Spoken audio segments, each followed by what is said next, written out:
Rain, Rick helps us see how Jesus' attributes can change our daily lives. Visit afa.net/thestand and read A Soul Refreshing Rain today. afa.net/thestand. Jenna Ellis in the morning on American Family Radio. I love talking about the things of God because of truth and the biblical worldview. The U.S. Constitution obligates our government to preserve and protect the rights that our founders recognize come from God, our Creator, not our government. I believe that Scripture in the Bible is very clear that God is the one that raised up each of you, and God has allowed us to be brought here to this specific moment in time. This is Jenna Ellis in the morning. Good morning. Good morning. It is Monday, January 27th, and it's already been a week, and only a week, since Donald Trump was inaugurated as the 47th president, and it feels like it has been about 100 news cycles with all of the executive orders, the appointments, the actions, the trips. I mean, he has gotten more done in the last week than Joe Biden did in 4 years of his presidency. And everybody keeps saying that, but it's actually true.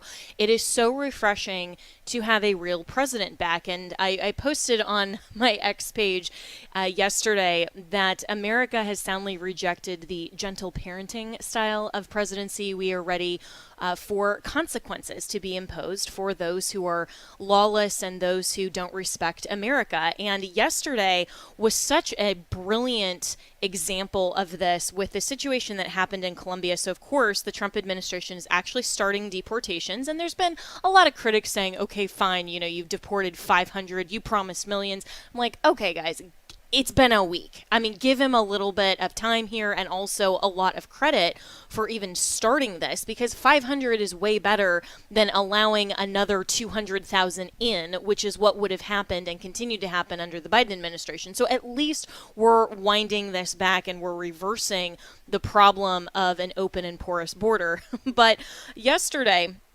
And I was, I was just enjoying my Sunday afternoon, and I'm kind of watching the headlines come in and preparing for today's show. And there was a news story that dropped that said Colombia and Colombia's president is saying that they won't accept the flights of immigrants, and they've denied at least 2 of the aircraft. And then another story, very quickly after that, said that Trump then immediately said, all right, we're going to impose 25% tariffs. If you don't change this within the week, that'll be 50%. We're going to impose sanctions on Colombia and on the president's family, himself, and a whole host of other things. And he posts this on Truth Social. And meanwhile, he's golfing, by the way, at the Doral here in Florida, and he's on like hole 3 when this news breaks that he's pushing out these sanctions against Colombia. By hole 8, he hadn't even reached the back 9, and I know Tim Wildman, if he's listening this morning, is going to appreciate this. He hadn't even reached the back 9. And Colombia immediately caved and said, okay, fine. And the president of Colombia actually offered his own personal plane to go and pick up the illegal immigrants. And I thought, that is America back using its force and our position on the world stage, because we can appropriately tell these other countries, no, you can't deny what we are trying to do in terms of securing our border and actually being America. So it was a brilliant move, and it didn't even take that long. I literally had hardly, made another cup of coffee yet before Colombia acquiesced. And that's just one great example of what President Trump is accomplishing. And meanwhile, we're going to talk about this in the next segment with Father Frank Pavone on everything that the Trump administration is doing for life, the executive orders directing HHS, the lack of weaponizing the FACE Act now, the pardons for pro-lifers, the messages that were given by video from President Trump to the March for Life on Friday, and from J.D. Vance personally. And this is really amazing, because there were a lot of us, myself included, for those of you who've listened to the show for the now this is the third year we've been on, you've seen this kind of progression from a lot of pro-lifers that we loved the first Trump administration and how staunchly he stood for life, and then were very concerned during the general election and even the primary. But especially the general election, with a lot of the rhetoric that really pulled back on some of these pro-life priorities, and that was a costly maneuver, and it could have, thankfully it didn't, but it could have cost Trump the election, with a lot of evangelical Christians who are saying, well, wait a minute, can we really vote for this when the promises are not as upfront and as robust as his first administration? And thankfully, those like myself, I mean, we're looking at this saying, okay, but regardless of what he actually does in his second administration, it will be 100% better than the communist Marxism, that socialism that Kamala Harris promises. And so we're going to support Donald Trump, and hopefully once he gets into office, we can, plead with his administration, we can lobby, all of those things. I personally was expecting to have to do a lot more work through not only AFA Action, but, partnering with a lot of our other coalitions and, getting individuals into the administration to do some of these things like pardon the pro-lifers, stop weaponizing the government in terms of pro-lifers, and actually getting the Trump administration to stand up as robustly for life. I am so grateful that we didn't have to do that work, that on day one, the first week, we have seen not just the campaign promises on the border, on the economy, those things that are absolutely priorities that I happily supported and robustly supported, but that he is standing up as strongly for life as he did in his first administration. That's a surprise.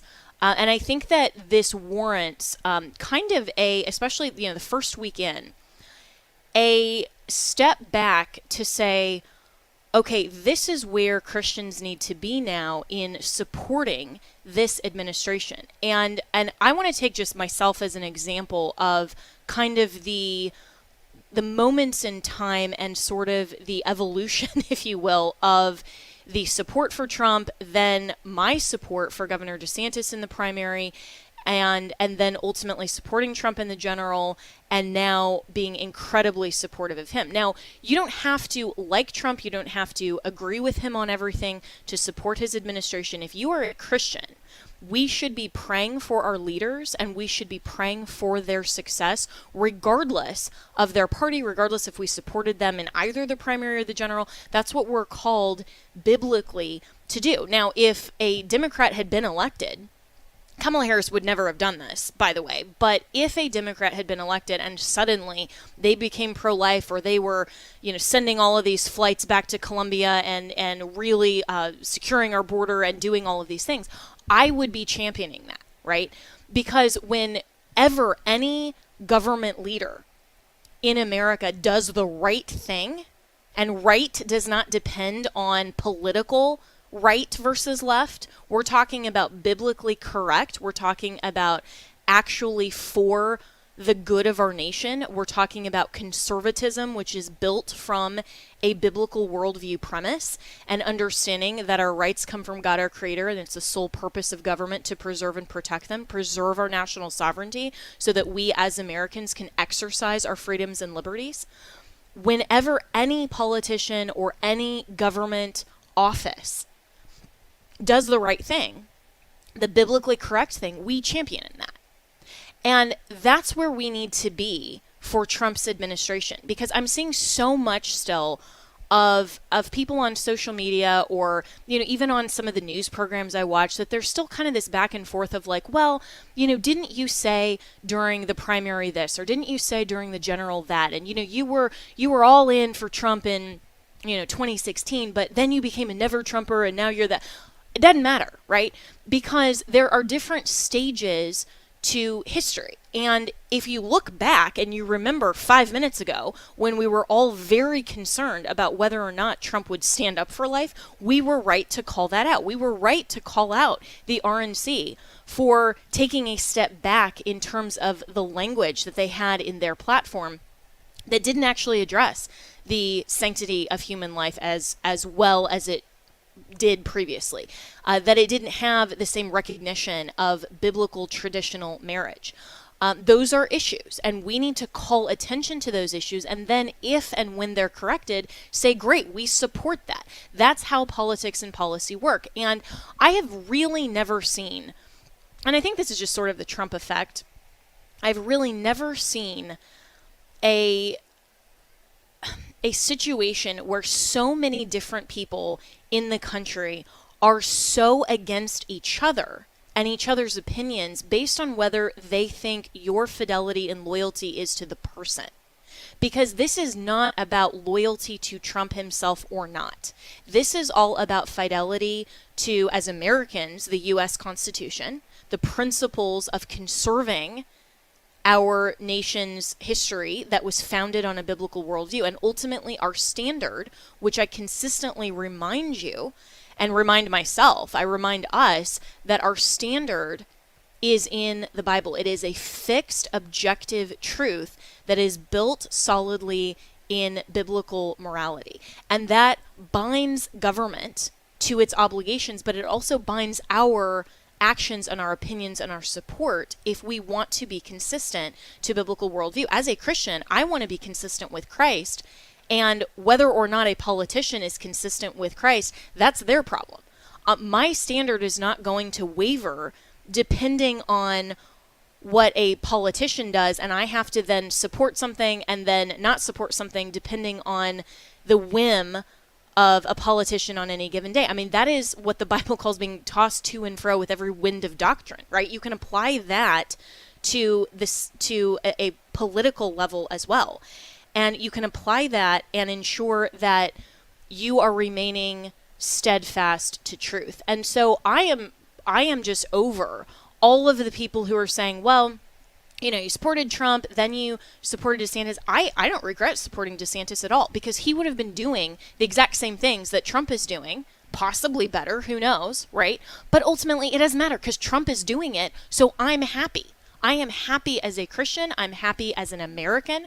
I'm happy as a citizen, and I will applaud that, and it didn't matter. And DeSantis and Rubio, who ran against him in 2016, who's now a great Secretary of State, who's, you know, the one flag rule and is rolling back, you know, all of the DEI with Secretary Hegseth that just got appointed as SecDef. I mean, I love all of this, right? So it doesn't matter what happened yesterday to get us to this point. What matters is that we move forward consistently as Christians, standing up for truth. Now, there are going to be things down the road that Christians should disagree with Trump, because it's not going to be a perfect administration, right? And that's okay. And when we call out those things and we say, this wasn't a good decision, or this was good, but it didn't go far enough, that is not impugning the person. That is talking about the policy. And if you want to have a good conversation about the merit of a discussion and the meat of the discussion, you will talk about the policy and not the person. We talk about the person when they're running for office because character matters, their decision making, their track record, all of these things. But now that he is in office, there are so many other people in the administration that we need to talk about the policies and always call out consistently the standard. And if our standard is truth, then we will have no problem standing up for the truth. And so I'm not going to engage anymore in any of these sort of petty, you know, political nonsense that's sort of in-house of everybody saying, well, you know, I'm with Apollos or I'm with Paul.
It's so easy to politicize abortion, but the reality is there's a precious life at stake, and that little life doesn't have a voice.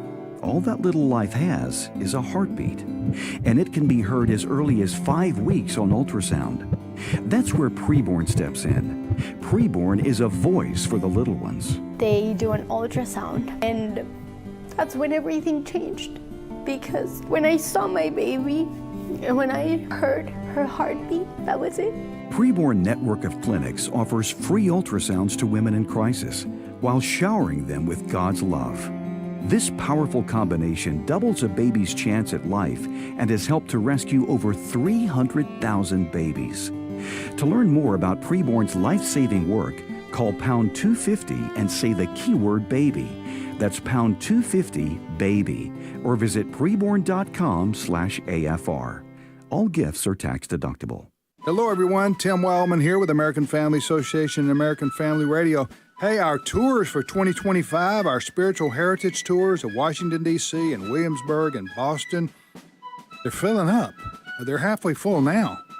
And we've never had a response quite like this. So what I'm saying is, if you want to go with us this year to either Colonial Williamsburg, which includes Jamestown and Yorktown, or Washington, D.C. and all the sites of our nation's capital, including Mount Vernon, or if you want to go with us to Boston and see the Freedom Trail and all the sites of the greater Boston area. If you want to go on these trips with us this year, it's time to check into the information and register so that you make sure you're on one of our tours, the one you want to go on, obviously. So go to the website wildmangroup.com. WILDMON group.com. Hope to see you on one of these in 2025. Hello, Americans. I'm Todd Stern. Stand by for news and commentary next. An Indiana sheriff has been ordered to remove a cross from his patrol car. A concerned citizen got triggered after seeing the cross decal on the rear windshield of a Hancock County sheriff's car. The Freedom from Religion Foundation said the presence of that cross on the patrol car shatters trust between officers and the public. Come on. They fired off a letter demanding that the decal be removed. And sure enough, the sheriff's department immediately removed the cross, even provided photographic evidence to the atheist group.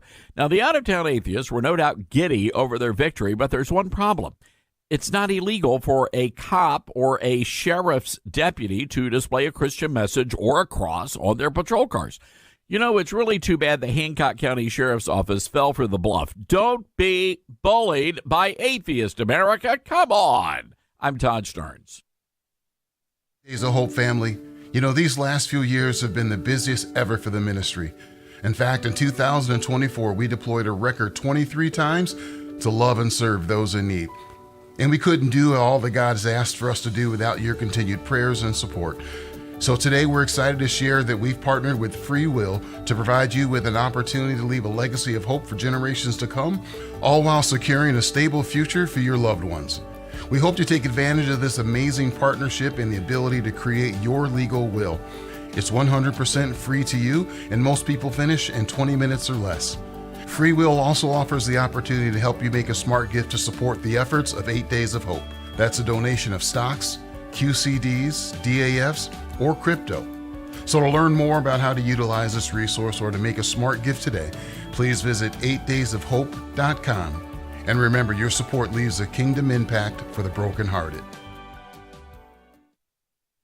I feel so hopeless. Is there any hope? I just feel like there's no hope at all. Is there any hope? Get hope.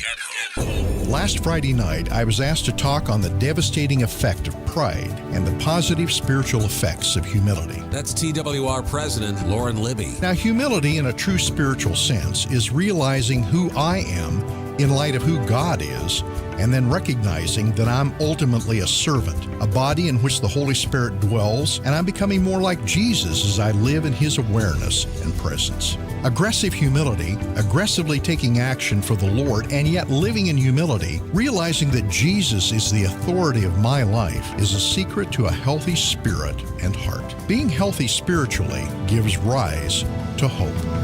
Need more hope? We have resources waiting for you, including a free devotional. You'll find them at gethoperadio.com. That's gethoperadio.com.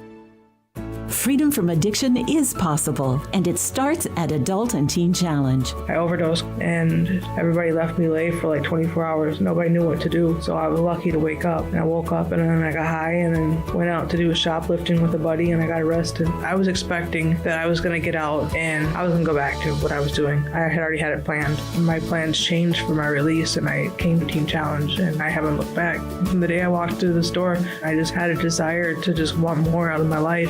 Now that I'm sober, things are changing. I'm really noticing a difference in my life. It's amazing. For more than 60 years, Adult and Teen Challenge has been helping people of all ages find freedom from addiction. We provide hope and healing for a new drug-free future, and we want to give you the tools to learn a new way of living at one of our hundreds of locations across the nation. You can learn more at 855-END-ADDICTION or teenchallengeusa.org.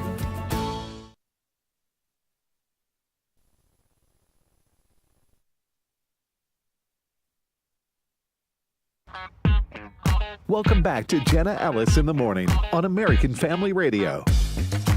Welcome back. All right. Well, we are probably having some power surges or something going on with my Comrex here. So I am joining now via our internet. So if you can't really hear me that well, I apologize, but we're going to continue at least the live show. And again, live radio, we just roll with it and all good. But I was saying before we unfortunately had to take the break that we just all need to collectively, as Christians, set our standard, which is always the truth of Christ, and compare and contrast whatever the Trump administration or anyone else in government office does. And if they are consistent with truth, we applaud that. We pray for their success. If they're not, we call it out and we hold them accountable. And it's as simple as that. It's not about being pro-Trump, anti-Trump, never Trump, blah, blah, blah, blah, blah. None of that matters. And I have never seen a coalition or a group of people or whatever you want to call it be so concerned about a primary that was over a year ago. I mean, it just does not matter anymore. And so as we are a week into this, let's all collectively come together and say this has been a phenomenally successful week. I'm super excited. I have a lot of hope with this. If you missed On Demand, my AFR exclusive podcast with Daniel Horowitz that dropped last Friday, go back and listen to that because he's a guest who I just sincerely respect and love from The Blaze. And we did a deep dive into some of the actions so far from the Trump administration and what constitutes enduring generational successes. And that's what we need to be pushing for and lobbying for with the Trump administration. And hopefully we will see that in even the next week, the next month, and especially because we have 4 years to win and succeed and to push America even further so that it's not that we're taking 1 step forward, 3 steps back. We have to consistently create that more perfect union.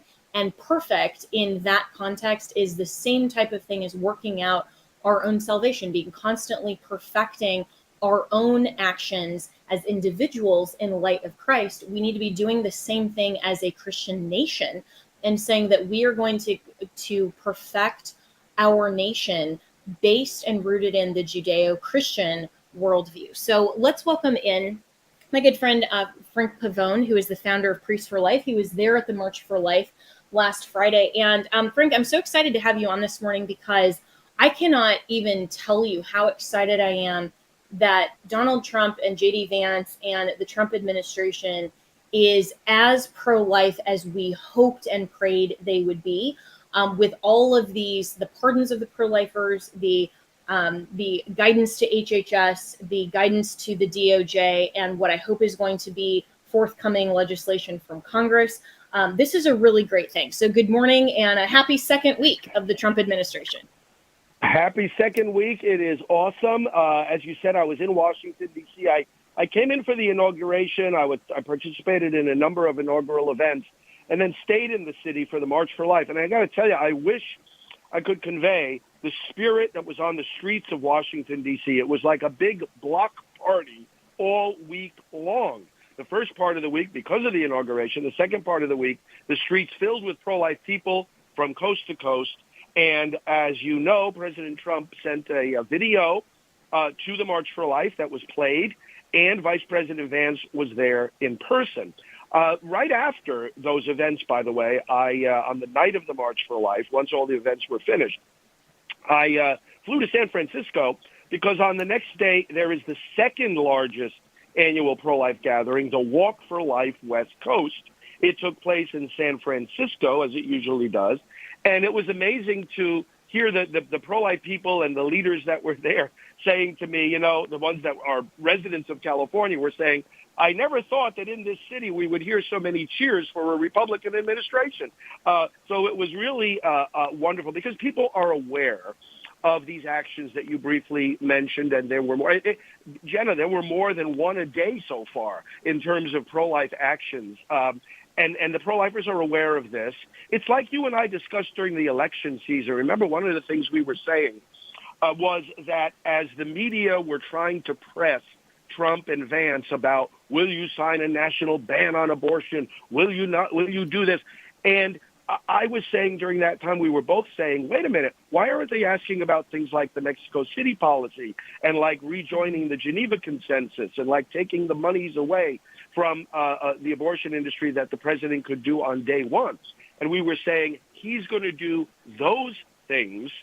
Honest journalists would know enough to ask those kinds of questions because then they would have said yes, and pro-life people would be encouraged in the same way before the election as they are encouraged now, that they've seen those actions being taken. Yeah, absolutely. And, I think it is so encouraging that these actions are being taken, and we do need to follow this up with legislation. And so now that we're seeing all of these great actions from the Trump administration, do you have hope that Congress will follow that up potentially with some legislation? Because I really think, honestly, if Congress were to codify abortion restrictions and life protections pursuant to the 14th Amendment and other provisions in the Constitution, and I think that that'd be very difficult to get through the Senate. I'm not sure it could actually pass, but if that were to be attempted, and if it passed in the House and the Senate, I think Trump would sign it. I do too. And the reason we both think this way, it seems to me, is that we understand that if it were to get through Congress, that means there's a political appetite for it in America, or at least that it's politically safe enough that, because how would the members of the Senate, vote for such a measure? They're always taking the temperature of how's this going to help or hurt me back home. And so these things rise and fall together. Any kind of expression of ambivalence on the part of the administration that we or the campaign that we saw over this last year is because they're looking at the political winds and waves. But if we can get to the point of, obviously through the ongoing educational efforts of the movement, that we can pass such things, yeah, I agree that he would sign them. And let's put this in the context of something that President Trump has been saying: common sense governance. The pro-life actions are clear. There's a whole litany of them. A lot of them have to do with funding and so forth, enforcing the Hyde Amendment. We can go into some of them more specifically if you like. But the one about transgender has more impact on the pro-life movement than people might realize at first.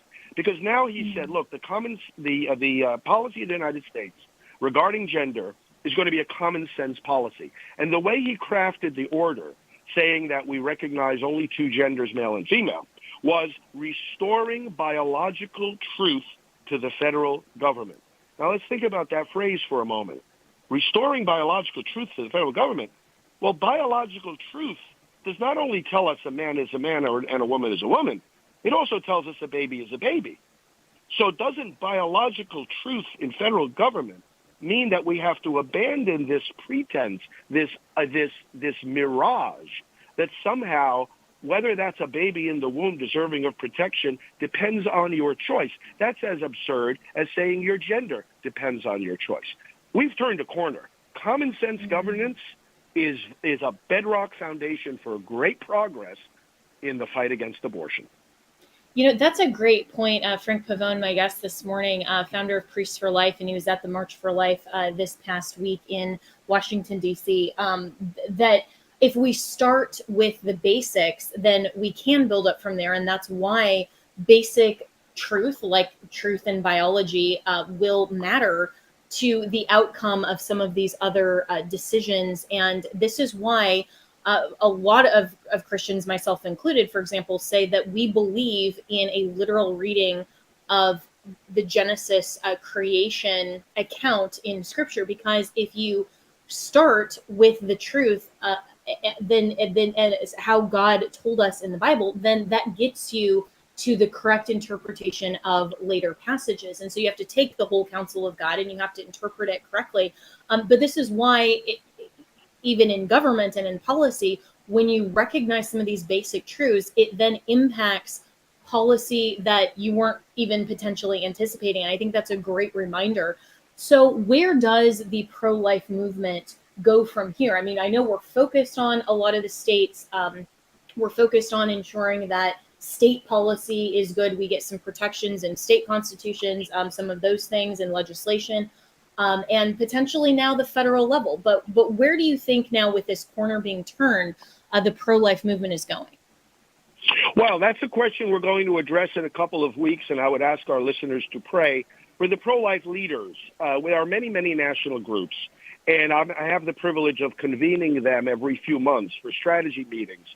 Week after next, we're going to have the pro-life leaders gathered right here in Florida at our Priests for Life headquarters. And we're going to gather for 3 solid days, and we are going to address the very question you just asked. Because there are many, many tactics, many, many projects, many initiatives that many pro-life groups undertake. And I'm sure that many of our listeners who support pro-life efforts often wonder, do these leaders get together, or can we combine forces, or can we work together? And I want to assure them we are doing everything possible to make that happen. It requires everyone's goodwill, but we are coming together. And I'm confident that one of the things, Jenna, that we are going to focus on is forced abortion, coerced abortion, because this is a way where you can combine the strength that we have in this new administration. The wind is at our backs in terms of pro-life, and you can actually combine it with the losses that we've had in terms of these ballot measures that have passed in certain states, putting a so-called right to reproductive freedom, right to abortion in the state constitutions. What do I mean? What I mean is that if a person has a constitutional right to reproductive freedom, that doesn't just mean the right to end one's pregnancy. That also means the right to continue one's pregnancy. And yet, research reveals most abortions involve some element of coercion. So we can end most abortions if we pass measures requiring those abortion facilities to screen for coercion, to make sure that this is truly her choice and not the choice of the father of the baby, or the choice of her father, or her mother, or the choice of someone else, or just because of circumstances that are forcing her to do something that she really doesn't want to do. And so I think we can make these so-called right to reproductive freedom boomerang on itself. We're going to talk as leaders about this very question. We're going to have the researchers with us in the room. We're going to have legal experts and analysts, and we're going to take direct aim. I think that's one of the key things that is a path to making good progress in the coming months and in the coming year. And that's another great reminder, Father Frank Pavone, to focus on the protections for life and also even beyond that. And I know that, so many of the left falsely accuse conservatives of only being pro-birth, and that could not be further from the truth. But we need to consistently and continue to stand up for life, the whole life, for the mother, for the family, and consistently just stand up for the truth and biblical values. So I'm looking forward to joining you in that fight and that stand over the next coming days and years. And it's going to be it's going to be a great thing. I mean, I'm more encouraged standing here today than, of course, I would have been had the alternative happened in 2024. So it's a great thing. Let's continue to pray for the Trump administration to consistently stand up for life, especially as we will be seeing the RFK Jr. confirmation hearing this coming Wednesday. So we'll be right back with more here on Jenna Ellis in the Morning.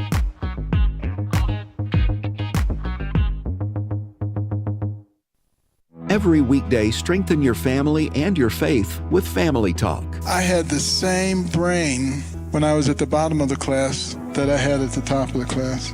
Exactly the same brain, but a different attitude.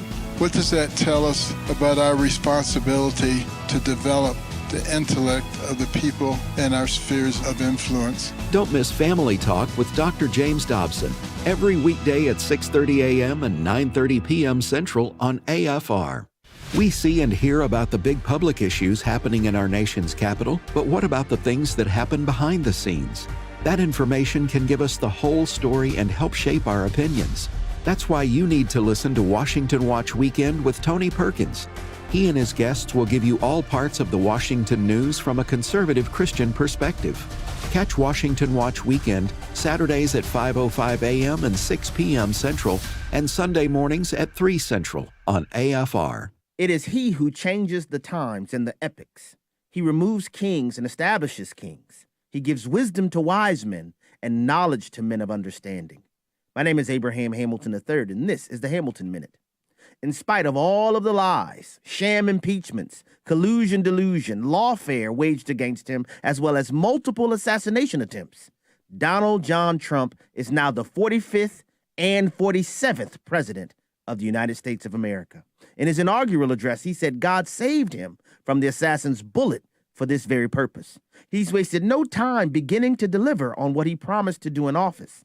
May God bless and protect our president, and may our nation turn to the Lord in repentance. Listen each weekday from 5 to 6 p.m. Central for the Hamilton Corner, or visit the podcast page at afr.net for more from Abraham Hamilton III, Public Policy Analyst for the American Family Association. Jesus' final words to his disciples were to go into all the world and teach the gospel, making disciples of all nations. For more than 27 years, Tomorrow Clubs International has faithfully answered that call by partnering with local churches in some of the world's poorest nations. Here's a report from a team leader. When children learn to follow Jesus, they become disciple makers, influencing their families and friends. The gospel then overflows into the community, bringing repentance, reconciliation, church growth, and even reduction in crime and substance abuse. More than 500,000 children have learned to follow Jesus through Tomorrow Clubs. Kids also learn practical life skills such as cooking, woodworking, and the English language, preparing them for a brighter future. To learn more about the life-changing work of Tomorrow Clubs International, go to tomorrowclubs.org. That's tomorrowclubs.org. All gifts are tax deductible. Welcome back to Jenna Ellis in the Morning on American Family Radio. Welcome back. Well, the state of Florida is stepping up to implement President Trump's agenda on the state level with a special session being called by Governor DeSantis to address things like border security and do actually more legislation instead of just waiting until March when the regular session begins. And Senator Jay Collins from Florida has filed a Senate Bill 18A ballot petition reform. You can go to flsenate.gov and read the text of this petition process. And Senator Collins joins me now. And good morning, Senator. I'm really excited about this, especially in light of what had happened in the last election with amendments 3 and 4 and a lot of the challenges just to the process of those amendments even getting on the ballot that really shouldn't have been on the ballot. And so explain for us this morning what this legislation would do and how that's in the best interest of Floridians to be protected from some of these special interest groups that are coming in trying to take advantage of voters. Well, thank you for that, Jenna, and good morning to you. I'm grateful to be on the show today. And, you hit on something really critical. There was a study in 23 from OECS They showed 14 initiative petition circulators have been arrested for committing mass petition fraud. Of that, it was a significant number. 5,664 forms submitted, with 2,854, over 50%, were accepted. Unfortunately, right now, the only validation we have is a rudimentary signature viewing by the people who are out there gathering the petitions.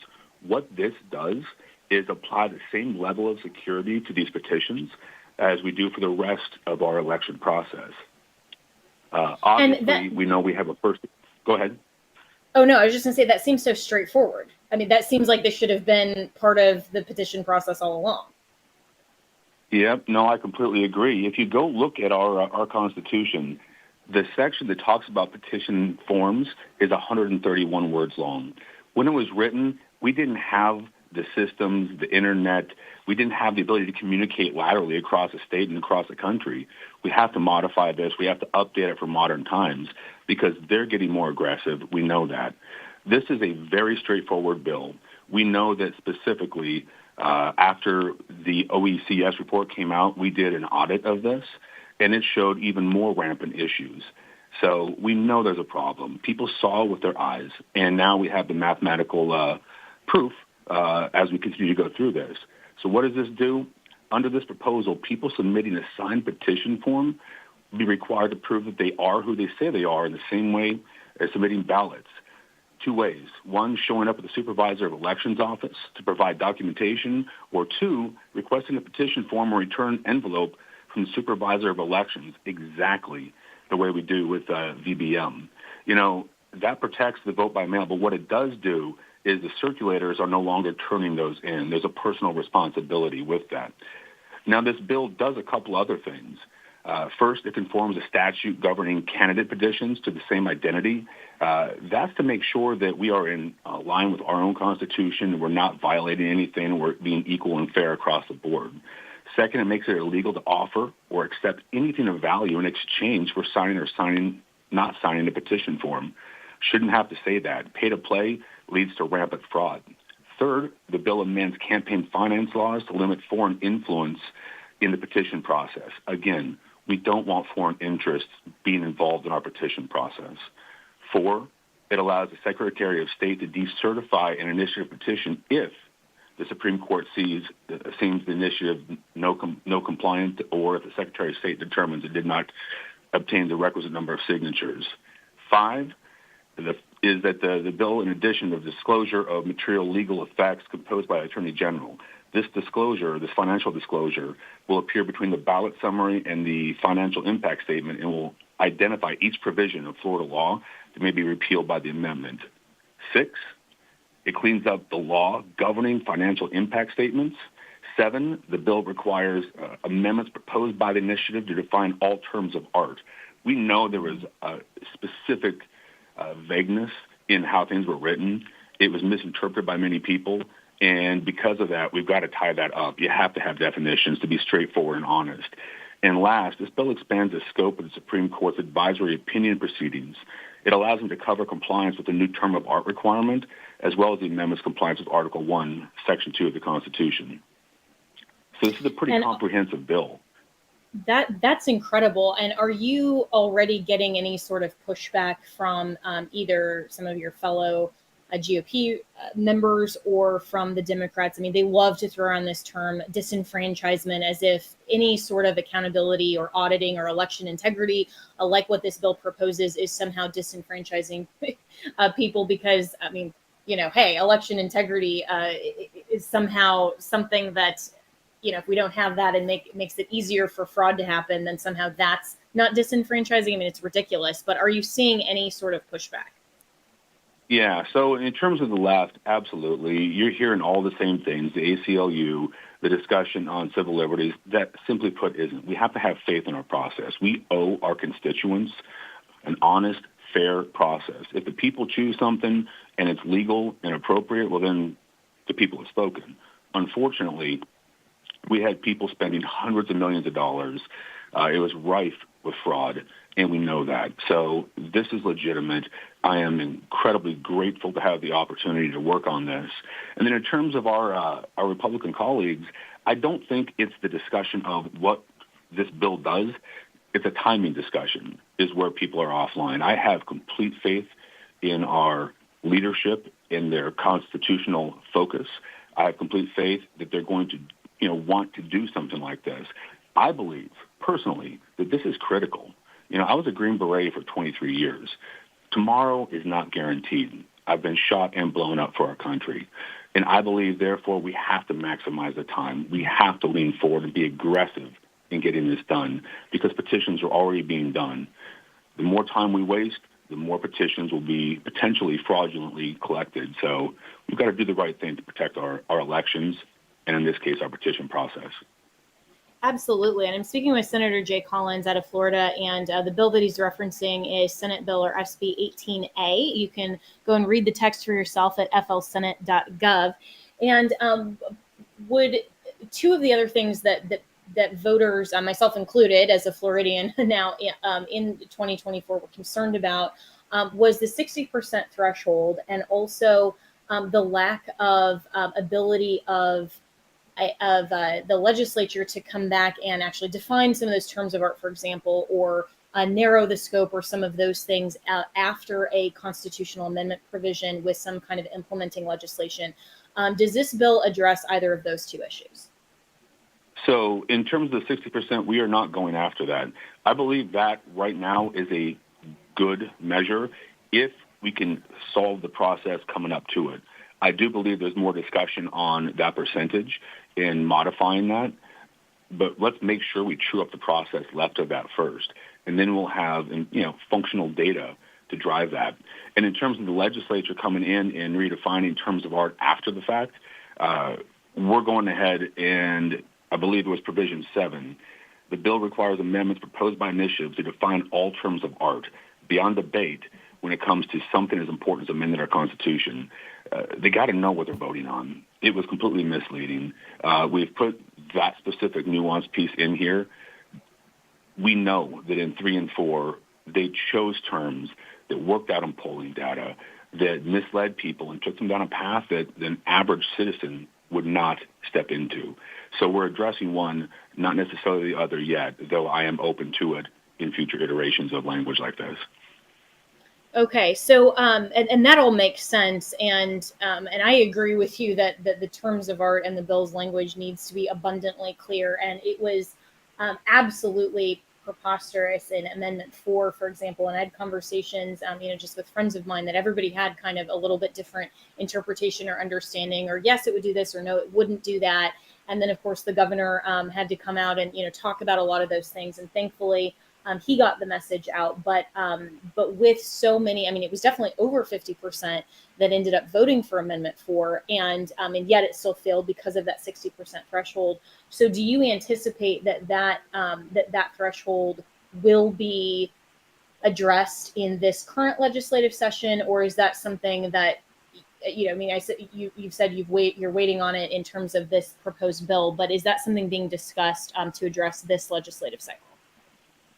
Yeah, so that's always a discussion. It is. That's been a number that we wanted to discuss. Is it 60? Is it 65? Is it 70? Where is that threshold? If you look at what we did after OECS and auditing across the state, 13,059 validated petition forms were analyzed. Over 20% should not have been validated due to statutory deficiencies. What that's telling us is they didn't, in all likelihood, have enough signatures in certain cases as this audit continues to grow and expand as we dig more into this to even be on the ballot. There was that much fraud potentially with these circulators. So I think we have to take care of that first problem, and then we'll address the second. But yeah, absolutely. We're talking about it. We know it's potentially an issue, but I think you have to validate the first end of this first and then come into the secondary aspect of it just to be very linear in approach. Yeah, I'm speaking with Senator Jay Collins about this citizens petition process. And this kind of raises the question because there is such an opportunity for fraud or misunderstanding of terms of art or, all of these things that your bill addresses. This raises the question of citizens petitions in general, because a lot of people will say, this is the right of citizens, to put things on our ballot that maybe the legislature won't. But, I see it kind of an in run around our elected representatives. And if we have this type of process, it should be just as straightforward and frankly difficult as it is to have a citizens initiative go through, especially for a constitutional amendment, as it would getting legislation passed in the state legislature, because we don't want to change the law or especially amend the Constitution easily. So, do you find that the process as a whole is something that is overused? I mean, obviously, it has been abused in the ways that you've suggested and what's been shown in these reports. But is the system as a whole being overused? The system as a whole for the amendment process, I think you're seeing a shift where people just aren't able to get things done in legislation, right? They're not moving through and they're not getting some of this these bills and this language that would have functional changes. And they found a back door into doing that and amending our Constitution. And Jenna, you hit it on the head. This is our Constitution for the state of Florida. There is an incredibly high bar to amend that. That's not something we should do lightly. That's not something we should do without clarity. That's not something we should do with any type of fraud in the process.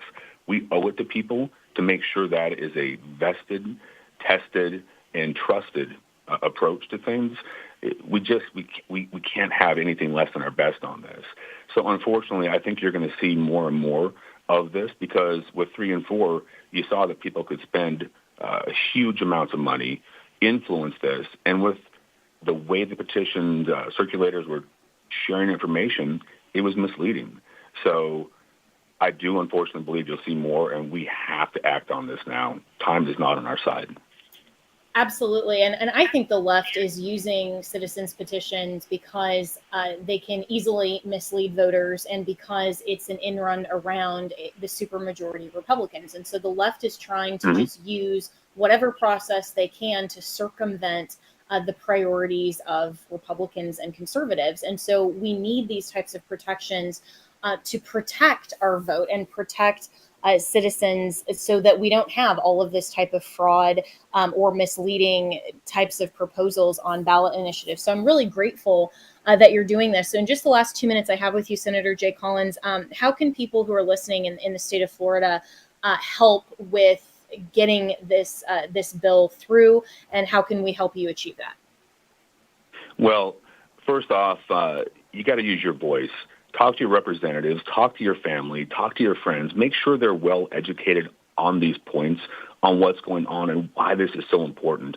I can't do this by myself. The legislators across the board can't do this.